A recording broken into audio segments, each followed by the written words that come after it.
श्लोक के बीच में अगर कोई पूछे मुख्य विषय क्या है, तो आप बोल सकते हैं ऐश्वर्य ज्ञान। यस, भगवान कृष्ण अपने ऐश्वर्य के बारे में बताएंगे कि भगवान का कितना बड़ा ऐश्वर्य है। भगवान तो सभी प्रकार के ऐश्वर्यों के स्वामी है ना। हम जानते हैं भगवान शब्द की जो डेफिनेशन है, पराशर मुनि जो कि व्यासदेव जी के पिताजी हैं, उन्होंने भगवान शब्द की डेफिनेशन दी है ऐश्वर्य समग्रस्य, कि जो समस्त ऐश्वर्यों के स्वामी हैं उनको भगवान बोलते हैं। और ऐश्वर्य 6 प्रकार के होते हैं कि अलग अलग, सबसे ज्यादा ज्ञानी, सबसे ज्यादा बलशाली, सबसे ज्यादा रूपवान, सबसे ज्यादा धनवान, सबसे ज्यादा वैराग्यवान, ऐसे प्रकार के 6 ऐश्वर्य होते हैं। और भगवान इन सारे ऐश्वर्यों में सबसे निपुण व्यक्ति। अगर इन 6 ऐश्वर्यों की बात करें तो भगवान से बड़ा कोई धनवान भी नहीं है। कोई व्यक्ति बोल सकता है मेरे पास 1 करोड़ 2 करोड़ 4 करोड़ है, लेकिन कोई भी ये नहीं बोल सकता कि दुनिया की जितनी भी प्रॉपर्टी है वो सब मेरी है। ऐसा कोई नहीं बोल सकता, वो सिर्फ भगवान बोल सकते हैं। इसलिए भगवान को क्या बोलते हैं? सर्वलोक महेश्वरम। ये और कोई नहीं हो सकता। भगवान 5वें अध्याय के लास्ट श्लोक में बोलते हैं सर्वलोक महेश्वरम, समस्त जगहों का स्वामी। अभी हम बोल सकते हैं हाँ हमारा मुंबई में 1 फ्लैट है, हमारा बॉम्बे में है ना, बॉम्बे में हमारे यहाँ पे 3 फ्लैट हैं। हम कुछ जगह के स्वामी हो सकते हैं, भगवान सब जगहों के स्वामी। ऐसे ही सुंदरता में भी भगवान का नाम मदन मोहन है ना, है ना। कोई व्यक्ति सुंदर हो सकता है, कुछ लोगों को मोहित कर सकता है, लेकिन कामदेव जो कि पूरे भौतिक जगत के सबसे सुंदर व्यक्ति हैं, ऐसे कामदेव भी जिसको देख करके मोहित हो जाएं, वो भगवान की सुंदरता है। ऐसे ही ज्ञान की बात करें तो ज्ञान में कोई बोल सकता है हमने इतना बड़ा ये पुस्तक लिखी, वो पुस्तक लिखी। बड़े से क्या हुआ?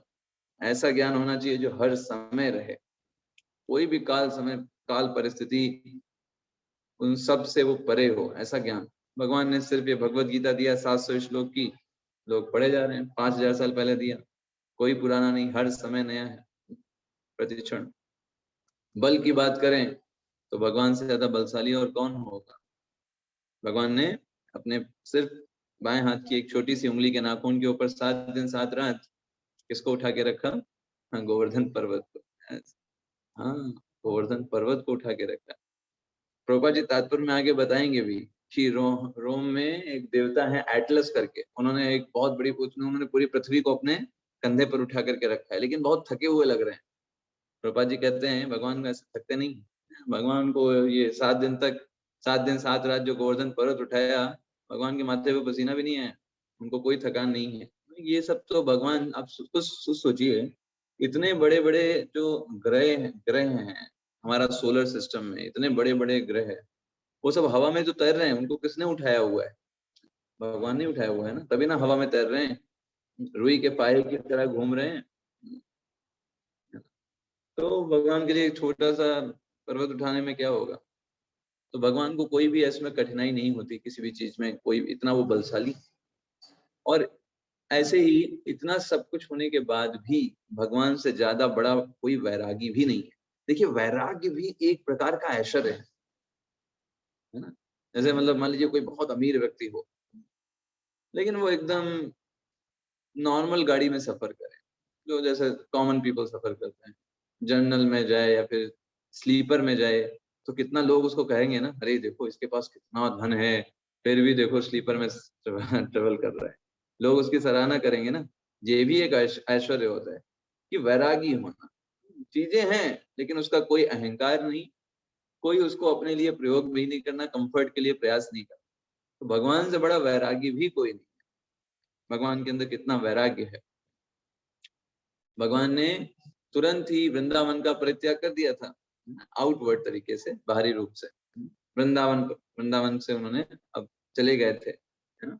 ऐसे ही करके हम देखते हैं जब भगवान श्री राम के रूप में आए थे तो पूरा चक्रवर्ती सम्राट बनने वाले थे अगले दिन, लेकिन भगवान से कहा गया कि नहीं आपको वनवास जाना होगा। भगवान ने कहा कोई बात नहीं, है ना।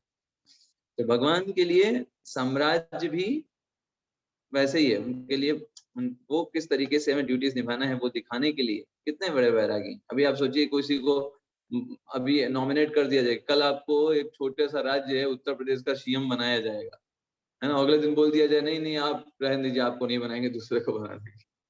तो वो कैसा कोहराम मचा देगा, है ना, जबकि एक छोटा सा राज्य है। उधर भगवान श्री राम पूरे चक्रवर्ती सम्राट बनने वाले थे, और अगले दिन उनको बोला गया कि अभी आपको सम्राट नहीं, अभी आपको वन में जाना होगा, है ना। वो वन में वो भी बिना कुछ लिए, सिर्फ एक कपड़े में जाना है, वो चूज कर लीजिए कौन सा कपड़ा है, बस वही एक कपड़ा रहेगा आपका सैफरॉन, उसी में जाइए बस। हाँ, कितना बड़ी चीज है, भगवान को कोई भी परेशानी नहीं। उन्होंने कहा ये तो बहुत अच्छी बात है। अभी राजा बन जाता तो बहुत सारी जिम्मेदारी आ जाती है, अभी तो ऋषि मुनियों के पास जाके सत्संग करेंगे, बहुत बढ़िया, वेरी गुड। तो भगवान से बड़ा कोई वैरागी भी कोई नहीं है, दैट इज ऑल्सो। और हमने और एग्जाम्पल देखते हैं, इतना बड़ा सब कुछ होने के बावजूद भी भगवान अपने भक्तों की सेवा के लिए सारथी बनना स्वीकार कर लेते हैं, सारथी बन जाते हैं। ये भी वैरागी की बात है ना कोई ड्राइवर कोई बनना चाहेगा, नहीं बनना चाहेगा। थोड़ा सा कंपनी का मालिक हो जाता है तो खुद की गाड़ी खरीद लेगा, ड्राइवर रख लेता है उसमें, वो खुद ड्राइवरी कर रहे हैं, सारथी बन रहे हैं, सिर्फ अपने भक्त की सेवा के लिए, और अपने भक्तों के ही बालक बन जाते हैं। यशोदा वसुदेव कौन है, भगवान के ही भक्त हैं, लेकिन उनके अंडर में रह करके उनकी बातें मान रहे हैं, गोपियों की बातें मान रहे हैं। तो ये वैराग्य ही तो है एक प्रकार का, सब चीजों के स्वामी हैं, लेकिन फिर भी अपने आप को भक्तों के अंडर में रखते हैं, भक्तों की सेवा में रखते हैं। क्या ये वैराग्य नहीं है? ये भी एक वैराग्य है। यस। तो भगवान अपनी उस प्रभुता को भूल करके भक्तों की सेवा के लिए एक असहाय बालक की तरह कार्य करते हैं। यशोदा माता ने बांध दिया तो बंध गए। तो ये भगवान का वैराग्य है। तो भगवान की इन ऐश्वर्यों का वर्णन इस मुख्य रूप से इसमें होगा, और साथ साथ में अचिंत्य भेदा भेद सिद्धांत को भी बताया जाएगा, जो कि हमारा गौड़ीय फिलॉसफी है। अचिंत्य भेदा भेद सिद्धांत चैतन्य महाप्रभु ने हमको ये सिखाया है। चलिए तो चलते हैं चौथे श्लोक में, चैप्टर नंबर 9 श्लोक नंबर 4। मया तत्मिदं सर्वं जगत् अव्यक्त मूर्तिना मत्सानि सर्वभूतानि नाचाहं ते स्वस्थितः। यस, रमेश करण प्रभु जी पढ़िएगा अनुवाद। हरे कृष्ण प्रभु जी। हरे कृष्ण। यह संपूर्ण जगत मेरे अव्यक्त रूप द्वारा व्याप्त है, समस्त जीव मुझ में है किंतु मैं उनमें नहीं हूँ। हरे कृष्ण। हाँ, हरे कृष्ण, वेरी नाइस। तो भगवान ने क्या बोला, मया तत्मिदम, मैं व्याप्त हूँ पूरे इस संसार में। अब देखिए एक एक शब्द को हम समझेंगे। मया तत्मिदम मतलब मैं, मेरे द्वारा, ये जो मया तत्मिदम सर्वम जगत, सर्वम जगत, ये पूरा जगत मेरे द्वारा व्याप्त है। अब देखिएगा इसका मतलब समझिएगा। तो मायावादी लोग क्या बोलते हैं कि भगवान ने अपने आप को पूरे जगत में डिवाइड कर दिया है। जैसे मान लीजिए आपके पास एक पेपर हो, आपने उस पेपर को फाड़ करके 10-12 टुकड़े बना दिए, तो पेपर बचा क्या? नहीं, पेपर तो खत्म हो गया, पेपर तो रह ही नहीं गया, है ना। तो मायावादी कभी कभी क्या बोलते हैं, वो कहते हैं भगवान थे, लेकिन उन्होंने अपने आप को पूरे जगत में डिवाइड कर दिया, अब भगवान रहे ही नहीं। भगवान तो अब हर कोई भगवान बन गया है, हम भी भगवान, आप भी भगवान, सब भगवान, है ना। ऐसे करके मायावादी लोग बोलते हैं। लेकिन ये जो सिद्धांत है वो बहुत गलत है। क्यों? क्योंकि भगवान कोई कागज की तरह नहीं है, भगवान है सूर्य की तरह। जैसे सूर्य से चाहे जितनी भी ऊर्जा निकाल लो, क्या सूर्य कम हुआ? क्या सूर्य को कभी ये बोला गया, अरे भाई क्या है कि पिछले 10 साल से सूर्य एनर्जी निकाल रहा है, चलो थोड़ा पेट्रोल की सप्लाई कर दो, तो क्योंकि उसमें तो एनर्जी रह नहीं गई, है ना, इसलिए थोड़ा पेट्रोल या ईंधन या फिर एरोसोल कुछ तो डालो सूर्य के अंदर। क्या सूर्य को कुछ सप्लाई करने की जरूरत होती है? नहीं। सूर्य हमेशा एनर्जी देता रहता है, देता रहता है, देता रहता है। ऐसे ही भगवान पूरे जगत में व्याप्त होने के बाद ऐसा नहीं है कि उनका खुद का कोई एग्जिस्टेंस नहीं है। कोई बोले भाई सूर्य तो बहुत दिनों से रोशनी दे रहा है इसलिए सूर्य खत्म हो गया, ऐसा नहीं है। भगवान इस पूरे संसार में व्याप्त हैं क्षीरोदक साई विष्णु के रूप में, लेकिन फिर भी वो सेपरेट भी हैं। वो लोग वृंदावन में वो स्वयं निवास करते हैं भगवान श्री कृष्ण के रूप में, उनका सेपरेट एग्जिस्टेंस भी है। जैसे सूर्य के बारे में ऐसे एक और एग्जाम्पल ले सकते हैं पेड़ का। जैसे पेड़ होता है, पेड़ अपने शरीर से लकड़ी भी निकाल रहा है, पत्तियां भी निकाल रहा है, फल भी निकाल रहा है, फूल भी निकाल रहा है, लेकिन पेड़ पर कोई प्रभाव पड़ रहा है क्या? नहीं, पेड़ तो निकालते जा रहे हैं। ऐसे ही भगवान अपनी शक्तियों के द्वारा इस पूरे संसार में व्याप्त हैं, लेकिन इसका मतलब ये नहीं कि वो कोई पर्सनल नहीं है, वो तो सब निराकार हैं, कोई है ही नहीं, ऐसा नहीं बात है। ऐसे पारसमणि की बात करिए तो पारसमणि क्या करती है, लोहे को स्पर्श कराने से क्या बन जाता है, पारसमणि को अगर कराएंगे तो सोना। सोना बन जाएगा। लेकिन क्या पारसमणि पर कोई प्रभाव पड़ेगा क्या? नहीं, नहीं प्रभु जी। नहीं पड़ेगा। तो ये सही सिद्धांत है भगवान को समझने का। भगवान कोई इस तरीके से नहीं है कि वो क्योंकि संसार में व्याप्त हो गए इसलिए भगवान बचेंगे ऐसी बात नहीं है। भगवान गोलोक वृंदावन में निवास करते हैं और साथ साथ में अपनी अचिंत शक्ति के द्वारा इस पूरे ब्रह्मांड में भी व्याप्त होकर के इस पूरे ब्रह्मांड का संचालन कर रहे हैं। मया तत्मिदं सर्वम जगद अव्यक्त मूर्तिनः। अब यहाँ पे देखिए एक शब्द जो आया, मया तत्मिदं सर्वम जगत, इस पूरे जगत में मैं व्याप्त हूं। फिर भगवान ने क्या बोला, कैसे व्याप्त हूं? अव्यक्त मूर्तिना। अव्यक्त, तो व्यक्त का मतलब, अव्यक्त का मतलब क्या होता है? जैसे मान लीजिए मेरे पास ये पैकेट है ना, तो ये व्यक्त है। क्यों व्यक्त है? क्योंकि आपको दिखाई दे रहा है, दिखाई दे रहा है पैकेट ये ब्लैक कलर का, तो ये क्या है? ये व्यक्त है। क्यों? क्योंकि आप देख पा रहे हो, है ना। अभी देखिए इसको मैंने ढक दिया, अभी आपको दिखाई दे रहा है ब्लैक पैकेट? नहीं, अभी ये क्या है? अव्यक्त है। ऐसा नहीं है कि नहीं है, वो तो है, लेकिन मैंने ढक दिया, अब आप नहीं देख पा रहे हो। Is it clear? Yes. Right. ऐसे ही अव्यक्त मूर्तिना का मतलब क्या है? भगवान तो हर जगह व्याप्त हैं, लेकिन उन्होंने अपने आप को ढक करके रखा हुआ है। ऐसा नहीं कि कोई भी वगैरह आएगा क्योंकि भगवान दिखाओ, भगवान कहेंगे हाँ भाई देखो हम हैं, हमारा मान लो, विश्वास करो हम पर। तुम विश्वास नहीं मान रहे हो इसलिए हमारा एग्जिस्टेंस खतरे में आ गया है ना, इसलिए हमारे पे विश्वास कर लो, हमारा हमको वोट दे दो, है ना। ऐसा कुछ नहीं है। भगवान अव्यक्त मूर्तिना, भगवान अव्यक्त रूप से जो है उपस्थित हैं हर जगह, कोई देख नहीं सकता उनको, अव्यक्त है ना। तो फिर कौन देख पाएगा? तो प्रभुपाद जी तात्पर्य में बहुत सुंदर तरीके से लिखते हैं, कौन सा व्यक्ति भगवान के दर्शन कर सकता है प्रत्येक जगह। प्रभुपाद जी तात्पर्य में क्या लिखते हैं? वो लिखते हैं श्लोका, कौन सा? ब्रह्म संहिता का। ब्रह्म संहिता का श्लोक क्या लिखते हैं? प्रेमांजनच्छुरित भक्ति विलोचनेन सन्तः सदैव हृदयेषु विलोकयन्ति यं श्याम सुंदर चिन्त्य गुणस्वरूपं गोविंदमादि पुरुषं तमहं भजामि। प्रभुपाद जी तात्पर्य में लिखते हैं कि भगवान को किससे कैसे दर्शन किया जा सकता है? जब कोई व्यक्ति ने अपने आंखों में प्रेम का अंजन लगाया हो। जब व्यक्ति भगवान से प्रेम करता है तभी वो भगवान को देख पाएगा। ऐसे कोई ऐरागर नथुगैरा को भगवान दर्शन नहीं देते, भगवान के लिए अव्यक्त है।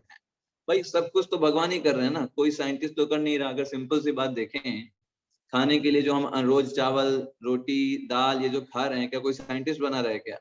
ऊपर से जो बादल आकर के वर्षा करते हैं, क्या कोई साइंटिस्ट बादल लगा रहा है क्या? समुद्र इतना बड़ा पानी भरा है तो आपने हमने तो भरा नहीं, और ना कोई भर सकता है उतना पानी, उतनी। अभी देखिए ऑक्सीजन हम जो ले रहे हैं बड़े आराम से बैठ करके, ये ऑक्सीजन भी कोई साइंटिस्ट सप्लाई कर नहीं रहा है। तो सारी व्यवस्थाएं तो भगवान के द्वारा ही चल रही हैं, अगर हम बेसिक नीड्स की बात करें तो, है ना। लेकिन भगवान को देख नहीं पा रहे हैं, कितनी आश्चर्य की बात है ना। मतलब आप ऐसा सोचिए कि व्यवस्थाएं आप सारी आप पा रहे हो, लेकिन कौन व्यक्ति दे रहा है वो नहीं देख पा रहे हो। वो क्यों नहीं देख पा रहे हो? क्योंकि माया का पर्दा है।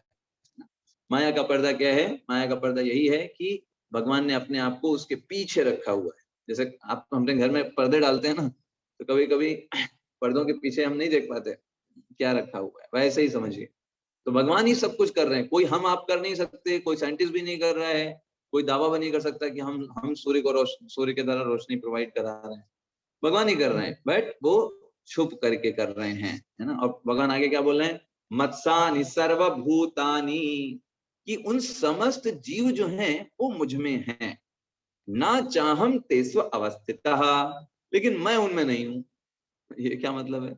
भगवान कह रहे हैं कि सारे जीव जो हैं वो मुझ में हैं, लेकिन मैं उनमें नहीं हूं। तो इससे कहते हैं अचिंत भेदाभेद सिद्धांत। अचिंत भेदाभेद सिद्धांत का मतलब क्या है? देखिए भगवान ने इस भौतिक जगत का निर्माण किया है, लेकिन इसका मतलब ये नहीं है कि भगवान भी इस भौतिक जगत के एक भाग हैं। उन्होंने इसका निर्माण किया है। जैसे एक बेकर जो है वो केक बनाता है, तो इसका मतलब ये नहीं कि बेकर केक है, बेकर एक अलग व्यक्ति है और केक अलग चीज। ऐसे ही भगवान ने इस भौतिक जगत का निर्माण किया हुआ है। भौतिक जगत का निर्माण किया है हम जैसे विद्रोही जीवात्मा जो कि भोग करना चाहते हैं, उनके लिए भगवान ने ये सुविधा बनाई हुई है। इसका मतलब ये नहीं कि भगवान के अंदर कोई भोग करने की इच्छा, आप समझ रहे हैं? That is the thing. तो भगवान जो यहाँ पे बोल रहे हैं, प्रभुपाद जी बहुत अच्छे से समझाते हैं इसके बारे में। प्रभुपाद जी एग्जाम्पल देते हैं राजा का। जैसे एक राजा होता है, तो राजा जो है उसके अंडर में सारी चीजें हैं, सारे डिपार्टमेंट उसके अंडर में होते हैं, लेकिन ये जरूरी नहीं कि हर डिपार्टमेंट में वो व्यक्ति भी उपस्थित हो। ऐसे पूछा जाए गृह मंत्री है, तो गृह मंत्रालय किसके अंडर में है? जाहिर सी बात है प्रधानमंत्री है, उनके अंडर में ही है। लेकिन इसका मतलब ये नहीं है कि प्रधानमंत्री को गृह मंत्रालय में होना ही चाहिए, नहीं, ऐसा जरूरी नहीं है। वो बाहर रहेगा, प्रधानमंत्री आवास में रहेगा, लेकिन गृह मंत्रालय उसके अंडर में ही काम करता है। वैसे ही भगवान श्री कृष्ण वो दिव्य हैं, इस भौतिक जगत से परे हैं, लेकिन उनकी अचिंत्य शक्तियों के द्वारा ये पूरा भौतिक जगत जो है वो चलता है। भगवान इसमें आसक्त नहीं है, इसके अंदर नहीं है ना, लेकिन भगवान के अंदर में ये सब कुछ है, भगवान के नियंत्रण में ये सब कुछ चल रहा है, लेकिन भगवान इसमें फंसे हुए नहीं है, हम फंसे हुए हैं। आप समझ में आ रही है आपको बात? तो सभी जीव मुझ में हैं, मतलब भगवान के नियंत्रण में सब कुछ है, मैं उनमें नहीं हूं, मतलब भगवान हमारी तरह फंसे नहीं है। Is this clear? जी पॉइंट प्रभु जी, हरे कृष्णा प्रभु जी। एक बार और हरे बता कृष्ण। दीजिए। यस, ओके, तो फिर से सुन लीजिए। भगवान ने यहाँ क्या बोला? मत्स्थानी सर्वभूतानी, सभी जीव मुझ में हैं, मतलब जितना भी भौतिक जगत में जितने भी जीव हैं सब भगवान के नियंत्रण में। ऐसा नहीं है कि कोई जीव इंडिपेंडेंटली कुछ भी काम कर रहा है, नहीं, सब भगवान उनको बल दे रहे हैं तभी वो कर पा रहे हैं, चाहे कोई भी काम। ऐसा नहीं, कोई जीव इंडिपेंडेंटली कार्य नहीं कर सकता कुछ भी, लेकिन मैं उनमें नहीं हूं। कहने का मतलब क्या है कि भगवान हम हमारी तरह इस भौतिक जगत में फंसे हुए नहीं है। भगवान के द्वारा ये पूरा भौतिक जगत संचालित हो रहा है, जैसे प्रधानमंत्री के द्वारा सारे मंत्रालय चलाए जा रहे हैं, लेकिन इसका मतलब ये नहीं है कि प्रधानमंत्री हर मंत्रालय में उपस्थित हो, वो तो उसकी शक्तियों से हो रहा है। ऐसे ही भगवान श्री कृष्ण जो हैं, उनके सारे अलग अलग मंत्रालय हैं। अग्नि मंत्रालय के लिए अग्नि देवता है, वर्षा के लिए इंद्र देवता है, तो ये सब भगवान के अंडर में है ना। ये सब लोग भगवान के अंडर में कार्य करते हैं और भौतिक जगत को देखते हैं, लेकिन भगवान भौतिक जगत के भाग नहीं है, भगवान तो दिव्य है। Is this clear? आप ऐसे समझिए, भगवान की स्थिति दिव्य है। भौतिक जगत में तो सब क्या है? भौतिकता है। भगवान भौतिकता से अलिप्त नहीं है, लेकिन ये भौतिकता और ये भौतिक जीव, ये सब भगवान के अंदर है। ये भगवान से अलग नहीं कि ये कोई बोले कि भाई भौतिकता तो ये सब बहुत गंदी जगह है, भौतिक जगत तो अच्छी जगह नहीं, इसलिए भगवान का इस पर कंट्रोल नहीं ना। भगवान का इस पर भी कंट्रोल है, लेकिन भगवान इससे लिप्त नहीं। भगवान ने जस्ट बनाया हम जीवों के लिए कि भाई अब ठीक है, आप लोगों को भोग करना है तो आप लोग जा करके देख लो, करके देख लो, है ना, प्रसन्न हो सकते हो क्या। तो हम लोगों के लिए फैसिलिटी निर्माण किया है। लेकिन कोई ये बोले कि भगवान भी हमारे जैसे भोगी हैं, हमारे जैसे उनके अंदर विचार हैं उनके, ऐसी बात नहीं। भगवान तो दिव्य स्तर पर है। जैसे आप ऐसे समझिए कि एक पिता जो है वो अपने बेटे के लिए एक छोटा सा कोई खिलौना ले लेता है, ऐसे ही जैसे कुछ बजाने वाला या कुछ ले लेता है, तो कोई बोले पिताजी को ही बजाना होगा इसलिए लिया होगा, ऐसी बात नहीं है, ठीक है। पिताजी को उसमें कोई इंटरेस्ट नहीं है, वो किसके लिए लिया है? बच्चे के लिए लिया है, ठीक है। तो वैसे ही समझिए, इस भौतिक जगत का निर्माण, भौतिक जगत को खिलौना मान लीजिए और हम बच्चे हैं, है ना। तो भगवान ने कहा देख लो भाई, तुम्हें अच्छा लग रहा है तो तुम्हारे लिए ये है। अब कोई बोले कि पिताजी को उस खिलौने में फंस गए हैं, खिलौने के बिना रहा नहीं जाएगा पिताजी को, तो ऐसा नहीं, पिताजी तो अपना अलग स्तर, ऐसे समझिए। तो भगवान जो है वो दिव्य स्तर पर हैं, उनके द्वारा ही वो खिलौना लिया गया है। खिलौना ऐसा नहीं खिलौना कोई और लेके दिया, नहीं, उनके द्वारा ही निर्मित, उनके द्वारा ही लिया गया है, लेकिन हरे कृष्ण प्रभु जी, लिप्त नहीं। हरे कृष्ण। आत्मा के रूप में तो हमारे अंदर विद्यमान रहते हैं ना, बिल्कुल ईश्वर परमात्मा के रूप में विद्यमान रहते हैं, बिल्कुल परमात्मा के रूप में विद्यमान रहते हैं, लेकिन हमारी तरह भोगों में लिप्त नहीं है, हमारी तरह बद्ध नहीं है। दैट इज, वो सब हमारे सपोर्ट कर रहे हैं। जब हम, जैसे छोटा बच्चा खिलौना खेलेगा तो पिताजी भी उसके साथ आकर के खेलने सकते हैं, हाँ हाँ बहुत अच्छा है, बहुत अच्छा आवाज आ रहा है, लेकिन इसका मतलब ये नहीं कि उनको उसमें रुचि। आप ऐसे समझो। जी प्रभु जी, हाँ क्लियर हुआ प्रभु जी अब। हाँ यस, तो ऐसे ही, हाँ हरे कृष्ण। प्रभु जी, अगर कोई भक्त जो इस स्तर का उठ चुका है कि वो अब संसार में रहते हुए भी इसमें लिप्त नहीं है, क्या उस पर भी ये अप्लाई होगा भगवान हाँ बिल्कुल बिल्कुल बिल्कुल। भगवान एक्चुअली हमारी स्थिति वही है, हम भगवान के ही पुत्र है ना, भगवान के ही अंश है ना। तो वो तो थोड़े समय तक के लिए हमारे ऊपर ये आवरण आ जाता है, लेकिन जब कोई व्यक्ति डिवोटी बन जाता है तो भगवान के जो गुण हैं वही भक्त के गुण हो जाते हैं, है ना। बस अंतर क्या होते हैं, भगवान के पास जो गुण हैं वो समुद्र के बराबर हैं और हम जीवात्माओं के पास वो थोड़ी मात्रा में होते हैं, है ना। जैसे हम मान लीजिए डिटैच हो गए, थोड़ी चीजों से डिटैच हो गए, भगवान तो पूरा जगत है उनके लिए, उससे डिटैच हो गए, लाइक दैट आप समझ सकते हैं। धन्यवाद। यस, चलिए तो आगे बढ़ते हैं ना। ये श्लोक जो था अचिंत्य भेदाभेद तत्व को प्रभुपाद जी ने बहुत अच्छे से समझाया। आप तात्पर्य पढ़ेंगे आपको और क्लैरिटी आएगी, है ना। आगे बढ़ते हैं। न च मस्थानि भूतानि पश्य मे योगमैश्वरम् भूत भ्रन्न च भूतस्थो मम आत्मा भूत भावनः। भगवान ने ये श्लोक में बहुत सारे शब्दों का यूज किया है, कैसे भगवान सब कुछ चीज को नियंत्रण कर रहे हैं, स्टिल वो कहीं भी फंसे हुए नहीं। न च मस्थानि, मेरे द्वारा उत्पन्न सारी वस्तुएं मुझ में स्थित नहीं रहती। जरा मेरे योग ऐश्वर्य को तो देखो, यद्यपि मैं समस्त जीवों को पालन कर रहा हूं, सर्वत्र व्याप्त भी हूं, लेकिन इस विराट अभिव्यक्ति का अंश नहीं, क्योंकि मैं सृष्टि का कारण स्वरूप हूं। तो जैसे एक मकड़ी होती है, तो मकड़ी क्या करती है, एक जाला का निर्माण करती है, लेकिन जाला में खुद नहीं फंसती, दूसरों के लिए होता है। ऐसे ही भगवान जो है इस भौतिक प्रगति का निर्माण करते हैं, सबको पालन दे रहे हैं, सबका पालन कर रहे हैं, हर जगह व्याप्त हैं चिरोदक साई विष्णु के रूप में। लेकिन कोई ये सोचे कि इस भौतिक जगत का पार्ट भगवान भी जो है इसी भौतिक जगत के हैं ना, इस जगत में व्याप्त होने के बाद भी वो इस भौतिक जगत के पार्ट नहीं है, वो दिव्य है, वो आध्यात्मिक जगत के पार्ट। ठीक है, ऐसे समझिए।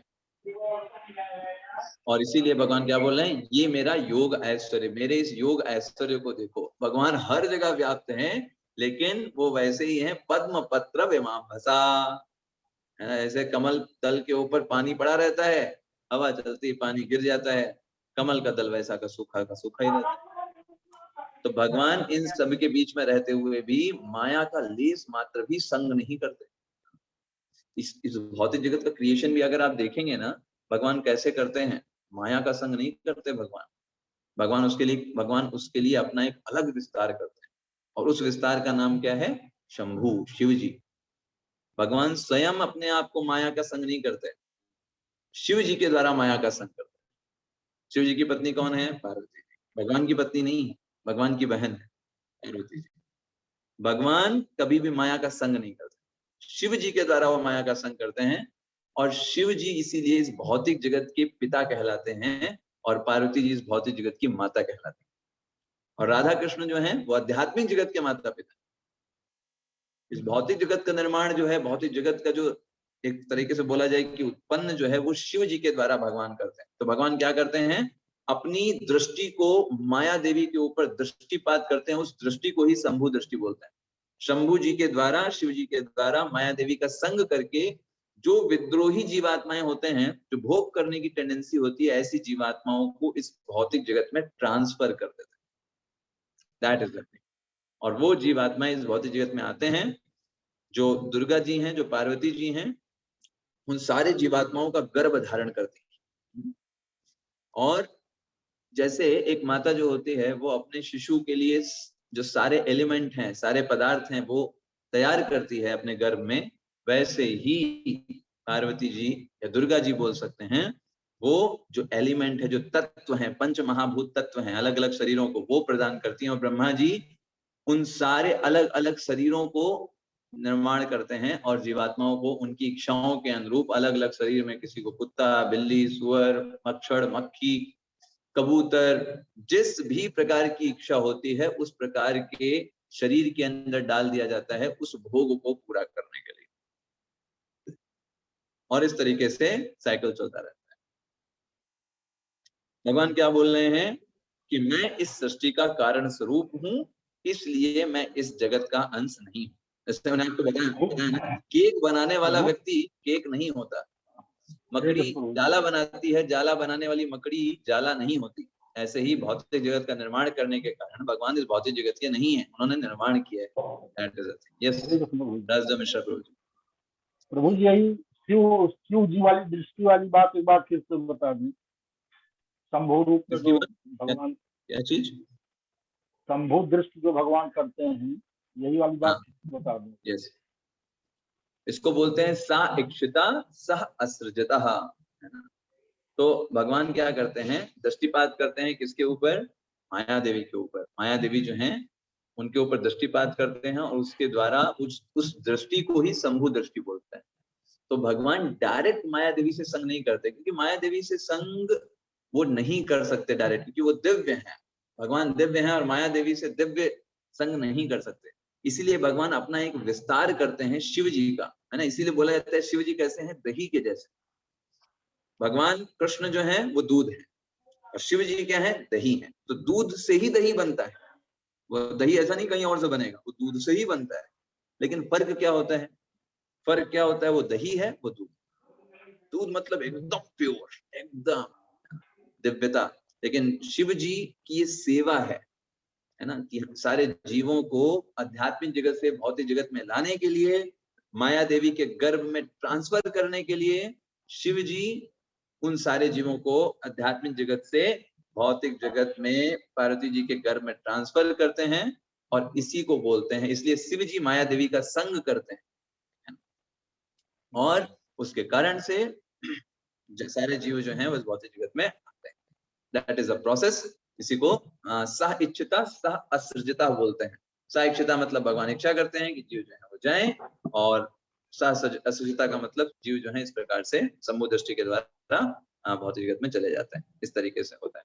और बाद में भगवान अपना भौतिक जगत में भी विस्तार करते हैं, महाविष्णु, क्षीरोदक साई विष्णु के रूप में, गर्भोदक साई विष्णु के रूप में। वो तो आप जानते ही है ना, उसमें कोई ऐसा नहीं कि आपको ना पता हो।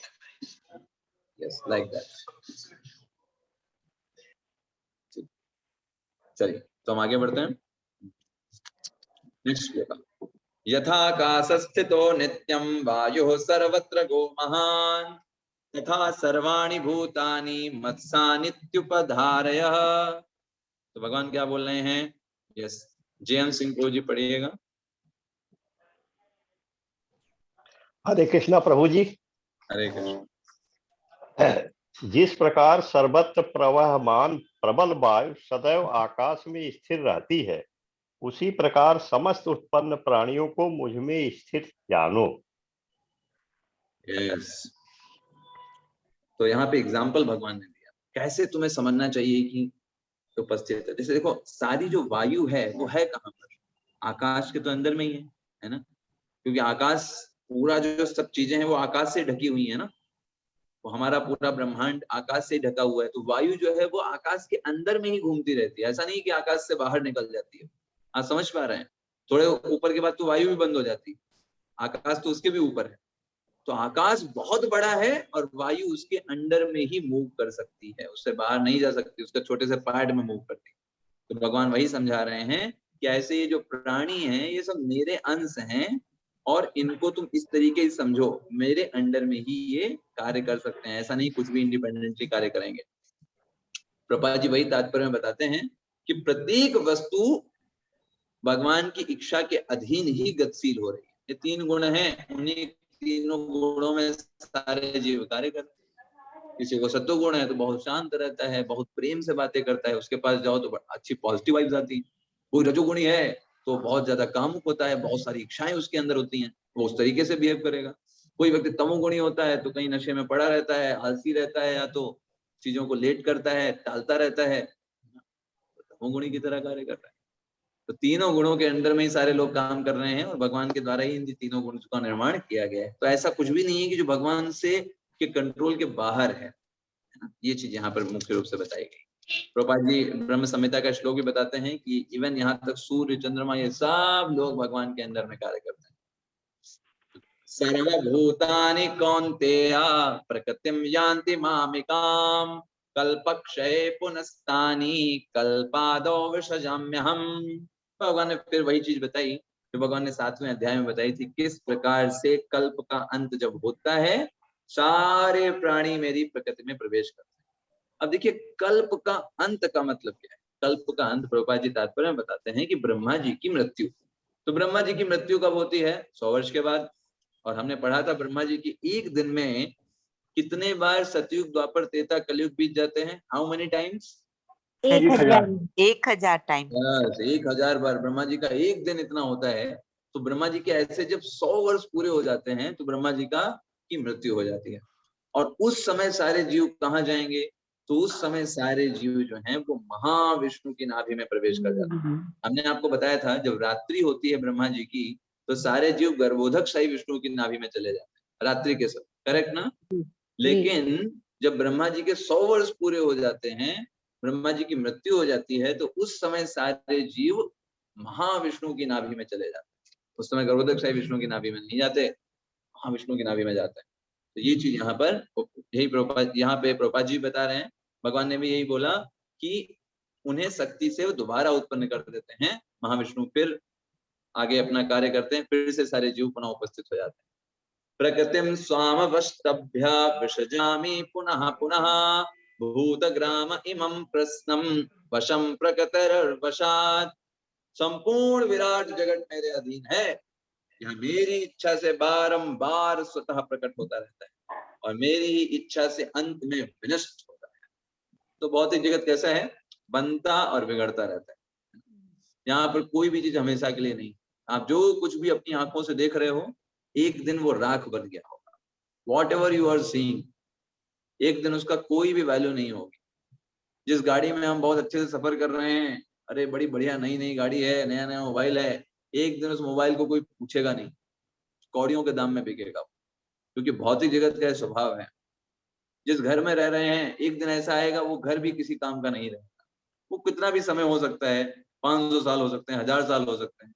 मतलब भौतिक जगत में कोई भी चीज हमेशा के लिए नहीं है, चाहे कोई भी चीज हो, इवन हमारा शरीर भी क्यों ना हो, एक समय के बाद ये भी जर्जर हो जाएगा। तो भौतिक जगत ऐसा ही है। तो ऐसे जगत में क्या रहना कि हर एक चीज छूटी जाएगी एक दिन। जैसे मान लीजिए आप कुर्सी पे बैठे हो, कोई आए कहा प्रभु जी कुर्सी दे दीजिए, हमको जाना है, दूसरे डिवोटी हैं उनको बैठना है। आपने कहा अरे हम तो बैठे हुए थे, आपने उठा दिया, चलिए कोई बात नहीं है, नीचे गद्दी पड़ी उस पर बैठ जाता है। दूसरे डिवोटी है, उन्होंने कहा प्रभु जी चलिए, दूसरे डिवोटी आए उनको गद्दी चाहिए, तो उठ जाएंगे क्या? ये बड़ी समस्या है। कुर्सी बैठे कुर्सी हटा लिया, गद्दी पे बैठे गद्दी हटा रहे हैं। ठीक है चलो दरा बैठा है, दरे पे बैठ दरे पे बैठ गए। तीसरा डिवोटी आएगा, प्रभु जी उधर डिवोटीज आए हुए हैं, हमें दरा चाहिए। तो मैंने कहा अब क्या करें, दरा भी मांग रहे हैं, तो लो भाई लो दरा भी लेके चले जाओ। दरा भी लेके चले गए। अब जमीन में बैठ गए प्रभु जी। अभी प्रभु जी बोले अब जमीन तो कोई मांगने नहीं आएगा, है ना? तो अभी वो निश्चिंत होकर के बैठ गए। तो कहने का मतलब क्या है, इस भौतिक जगत में हम जो कुछ भी लेते हैं वो हर दिन वो छूटना ही है कभी ना कभी हमसे। तो बुद्धिमानी क्या है, उस चीज को पकड़े जो कोई कभी भी हमसे छुड़ा नहीं सकता। वो क्या है, जैसे प्रभु जी ने लास्ट में ऑप्शन क्या किया कि भाई जमीन पे बैठ जाओ, अभी कोई टेंशन नहीं, अब जमीन तो कोई नहीं छुड़ाने वाला, है ना? तो वैसे ही एक भक्त जो होता है भगवान को पकड़ करके रखता है, उसे पता है देखो शरीर तो बदलेंगे, रिलेशन तो बदलेंगे ही, है ना, परिवार तो बदल ही जाएंगे, लेकिन ये जो संबंध है ये कभी नहीं बदलने वाला है। इसको फिक्सिटी, इसको पकड़े रहो, बाकी सब चीजों को सहन करते रहो, चलते रहो, जैसा ऐसा चल रहा है कॉपरेट करते रहो। तो इस तरीके से भक्त जो है इंटेलिजेंट होता है। भगवान यहाँ पे क्या बोल रहे हैं, ये तो भौतिक जगत कैसा है, बारंबार स्वतः प्रकट होता है और फिर विनष्ट हो जाता है, मेरी इच्छा से ही काम करता है। ऐसा नहीं कुछ सिस्टम ऐसा हो गया, मशीन गड़बड़ हो गई, अपने आप से काम कर रही है। भगवान कह रहे हैं ये सब मेरी इच्छा के अधीन होता है। भौतिक जगत का निर्माण भी विनाश भी भगवान की इच्छा होती है, चलो विनाश होना चाहिए। उससे जो तांडव नृत्य करने लग जाते हैं, पार्वती जी भी तांडव नृत्य करने लग जाती है साथ में, और पूरा जगत में प्रलय आ जाती है, पूरा जगत विनाश हो जाता है। भगवान की इच्छा से। yes. तो इस तरीके से भगवान विनाश और सृजन करते हैं। न च मां तानि कर्माणि निमग्नन्ति धनंजया उदासीन वदासीन असक्तम तेषु कर्मसु। हे धनंजय, ये सारे कर्म मुझे नहीं बांध पाते। अब देखिए कितना हरकुलियन टास्क है भाई। अभी हमारे लिए क्या हो सकता है, हाँ ठीक है प्रभु जी विनाश कर दिया होगा, सृजन कर दिया होगा। एक घर बनाने में हमको हालत खराब हो जाती है ना। एक घर बनाने में व्यक्ति का पूरा लाइफ टाइम का वो पूरा एनर्जी लगा करके, अपना खून पसीने की कमाई लगा करके एक घर बनाता है ना। और कोई बोले ठीक है घर बना दिया, चलो अभी तोड़ डाल, हो गया, पागल हो गए हो?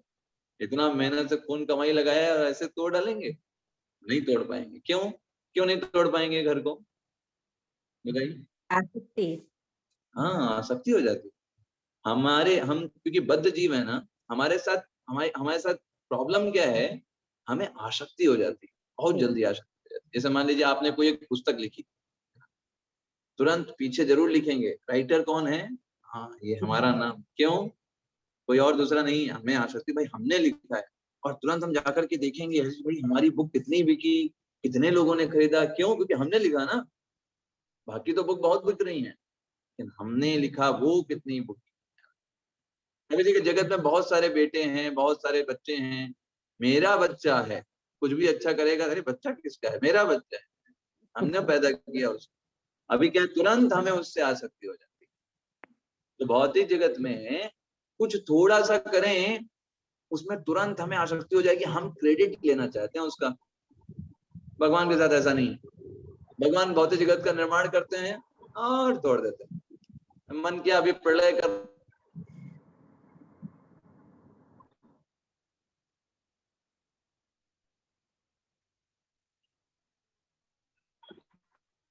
तो भगवान तुरंत सबका विनाश कर डालते। जैसे आपने कभी कभी देखा होगा ना, कुछ बच्चे समुद्र के किनारे एक बहुत बड़ा महल बनाते हैं ना, प्रेम से बनाते हैं, खूब बड़ा ये और बाद में मजे मजे में क्या करते हैं, जब कहते हैं भाई हो गया, शाम हो गया, मारते हैं लाख जोर से, पूरा तोड़ डालते हैं और अपना मस्ती से घर झूमते झूमते चले आते हैं। नहीं करते, अरे हमने इतना बड़ा महल बनाया, उसमें खिड़की भी टूट गई, घर भी टूट गया। वो कोई शोक नहीं करते, क्योंकि उनकी उनमें आसक्ति नहीं होती, उनको पता है कि इसको तोड़ना था। तो भगवान भी इस भौतिक जगत का निर्माण करते हैं हम सभी जीवों को फैसिलिटेट करने के लिए, और फिर जब हो जाता है पूरा तो भगवान उसको तोड़ देते हैं, उसको विनाश कर देते हैं। भगवान क्या बोल रहे हैं, इन सब चीजों में मैं फंसता नहीं हूँ कि भगवान ये सोचने लगे अरे बड़ी मेहनत से भौतिक जगत का निर्माण किया है, छोड़ो थोड़ा देर और चलने दो ना। भगवान तुरंत ही, कोई आसक्ति नहीं, उसको तुरंत कर देते हैं। ये भगवान बताना चाह रहे हैं कि लोग हम हैं, हम उनको अपना अधिकार मानने लगते हैं, हम उनके ऊपर गर्वित होकर के उसको अपना बता करके उनमें उन्हें आसक्त हो जाते हैं। भगवान आसक्त हो, भगवान उसको कि विरक्त हूँ, ये भगवान ऐसे है। इसलिए भगवान ने बोला ना कि मेरे ऐश्वर्य को देखो अर्जुन, श्लोक में बोला भगवान ने बोला 5वें श्लोक में, बस में योगम ऐश्वरम। भगवान बोले मेरे ऐश्वर्य को देखो, ये सब कुछ निर्माण कर रहा हूँ, इतना पूरा भौतिक जगत, सूर्य चंद्रमा ये वो देवी देवी, अब दम एक बार कोई विरक्ति, ये कितना बड़ा विरक्ति है। और भगवान इसलिए आगे बोलते हैं, प्रभुपाद जी बहुत सुंदर तात्पर्य में बताते हैं, आप पढ़िएगा। और श्लोक में हम लास्ट में आएंगे, मया दक्षिण प्रकृति सूयते सचराचरम हेतुनानेन कौन्तेय जगति परिवर्तते। ये तो शील प्रभुपाद जी का बहुत फेवरेट श्लोक है, भगवत गीता का बहुत कोट करते हैं प्रभुपाद जी अपने लेक्चर्स में।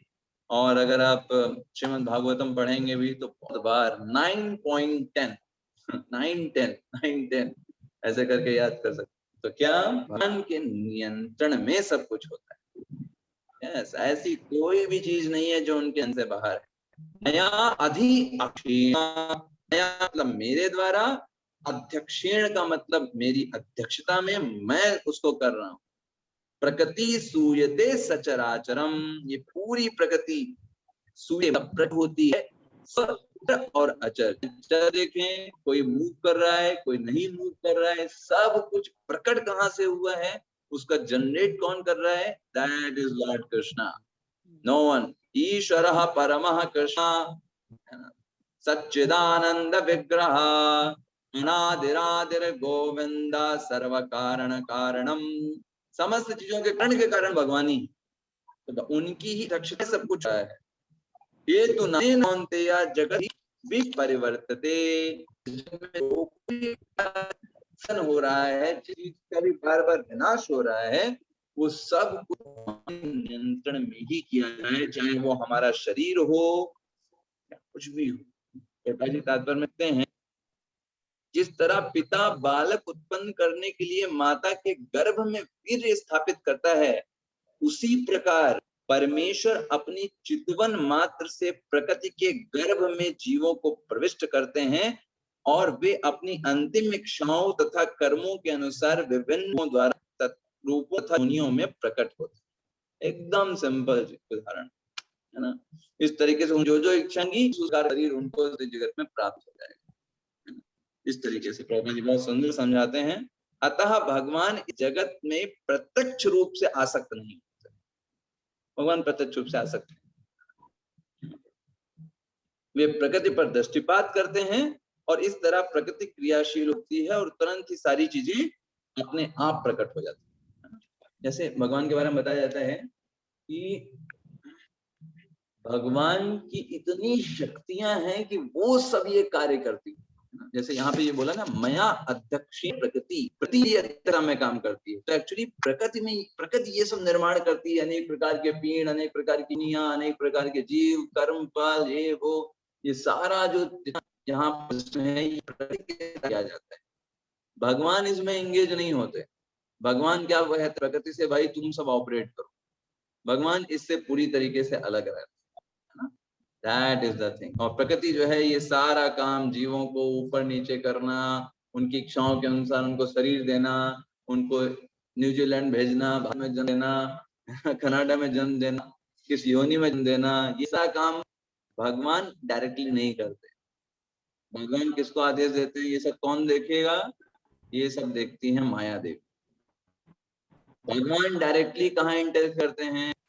भक्त के केस में, डिवोटी के केस में भगवान इंटरफेयर करते हैं। बाकी भगवान इस प्रकृति में कोई भी इंटरेस्टेड नहीं है। वो सब एक मशीन की तरह कार्य होता रहता है। ऐसे मशीन होता है ना, ये बटन दबाया यही होगा, वो बटन दबाएंगे यही होगा। भगवान इंटरफेयर कब करते हैं? जब भी हो। भगवान को तस्याहम सुलभम पार्थ, उस डिवोट वहां से निकाल कर वापस लेकर के जाते हैं, वहां पे भगवान इंटरफेयर करते हैं। वरना तो सारा कार्य प्रकृति के द्वारा होता रहता है, मशीन के द्वारा। ऐसे होता है ना, मशीन में, वॉशिंग मशीन में बटन दबाएंगे तो ये काम हो जाएगा। कोई व्यक्ति गलत काम करेगा, उसका रिजल्ट, अच्छा काम करेगा ऊपर स्वर्ग लोग चला गया, है ना। मीडियम काम किया, पृथ्वी जगत में ही जन्म लेता रहेगा कोई ना कोई के शरीर। वो इसी चक्र में घूमता रहता है। प्रकृति उसको ये सब कार्य करती रहती है, मैनेज करती रहती है, प्रकृति देवी या माया देवी। तो ये श्लोक मुख्य रूप से ये बताता है कि इवन प्रकृति में जो कुछ भी काम हो रहा है, जो प्रकृति नहीं है, भगवान की काम कर रही है, इंडिपेंडेंटली नहीं कर रही है। कुछ लोग बोलते हैं ना सब कुछ प्रकृति से आ रहा है, तो उनको प्रभुपाद जी कहते हैं 9.10 पढ़ो, प्रकृति से कर रही है। मया अध्यक्षेणा, भगवान कह रहे हैं मेरी सच्चता में कर रही है। That's why who is the real property, who is the real person behind all the things, that Krishna, that is supreme personality of Godhead। आप इसका तात्पर्य पढ़िएगा और क्लियर होगा। तो आज हम यहीं तक रखेंगे आज के सत्र को, है ना। तो फिर नेक्स्ट क्लास में हम 11 श्लोक से आगे। हरे कृष्णा प्रभु जी। हरे कृष्णा प्रभु जी। हरे कृष्णा प्रभु जी। हरे कृष्णा प्रभु जी। हरे कृष्णा प्रभु जी। हरे कृष्णा प्रभु